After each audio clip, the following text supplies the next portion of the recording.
Ready na ba kayo, Lolo? Oo, ready na ako, iho. Wag ho kayo kabahan ha, parang kagat lang ng langgam to. Okay. Nurse, yung anesthesia nga, pakidala dito. Eto po. What? Aba, Diyos ko, teka naman, Dok.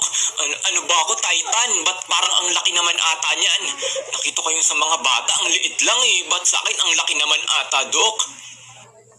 Baka hindi po tumanap sa inyo yung maliit, Lo eh. Grabe ka naman, papatuli lang ako. Gusto mo atang mamanhid-manhid buong katawan ko. Grabe ka naman pag uwi ko, naka-wheelchair na ako niyan, Dok. Grabe ka naman, Dok.